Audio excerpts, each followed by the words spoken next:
இன்னைக்கு திரையுலகில் மிகப்பெரிய சோகம் அப்படின்னா ஏவிஎம் சரவணன் அவரு காலமானதுதான். தமிழ் திரைப்பட உலகில் மாபெரும் மரியாதையும் செல்வாக்கும் பெற்றவர் ஏவிஎம் சரவணன். அவரோட மறைவு திரை உலகத்துக்கே ஈடு செய்ய முடியாத இழப்பா கருதப்படுற நிலையில இது எல்லாரையுமே பெரும் சோகத்துல ஆழ்த்தி இருக்கு.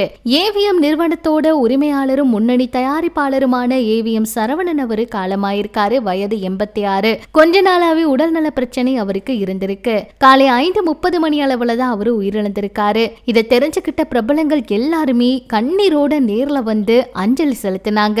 ரஜினி அவரு ரொம்ப உடஞ்சு போய் குடும்பத்தினரை தொடர்பு கொண்டு அஞ்சலி செலுத்தியிருக்காரு, இரங்கலை தெரிவிச்சிருக்காரு. அது மட்டும் இல்லாம இயக்குனர்கள், தொழில்துறை பிரபலங்கள் அஞ்சலி செலுத்த நிறைய பேர் வந்திருக்காங்க. சினிமாவோட வளர்ச்சிக்கும் பாரம்பரியத்துக்கும் பெரும் பங்களிப்பு செய்த ஏவிஎம் சரவணன் அவருடைய மறைவு திரை உலகத்துக்கு மாற்ற முடியாத இழப்பாவே தொடரும் அப்படின்னு பிரபலங்கள் எல்லாருமே கண்ணீரோட வந்து ரொம்ப வேதனையோட அஞ்சலி செலுத்தியிருக்காங்க. சூர்யா அவரு வந்து ஏவிஎம் அவருடைய உடலை பார்த்ததுமே கண்ணீர் விட்டு கதறி அழுதுட்டாரு.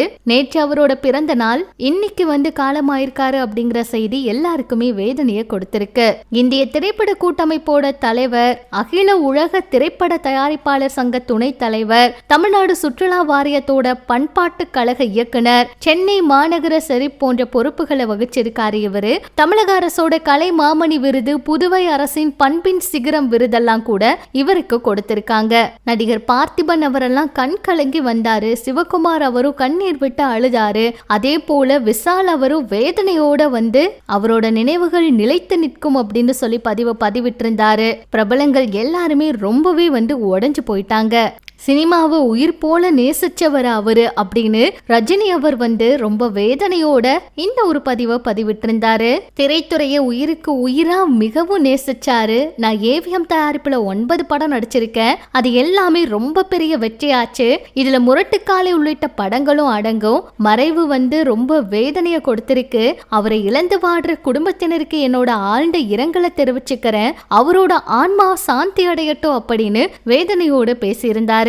பிரபலங்கள் எல்லாருமே இப்ப நேர்ல போய் அஞ்சலி செலுத்திட்டு இருக்காங்க. வைரமுத்து அவர்களும் வந்து இவருடைய மறைவுக்கு பதிவிட்டு ரொம்ப வேதனைப்பட்டிருந்தாங்க. முதலமைச்சர் மு.க. ஸ்டாலின் அவர்களும் இரங்கலை தெரிவிச்சிருந்தாரு. திரை பிரபலங்கள் எல்லாருமே கண்ணீரோட வந்து வேதனைப்பட்டாங்க. சொல்ல போனா அவரோட ஞாபகமாதான் சூர்யா அவருக்கு வந்து சரவணன்னு நான் பேரே வச்சேன்னு சிவகுமார் அவரு அழுது இருந்தாரு. நம்ம சார்பாகவும் குடும்பத்துக்கு ஆறுதலை தெரிவிச்சுக்கலாம்.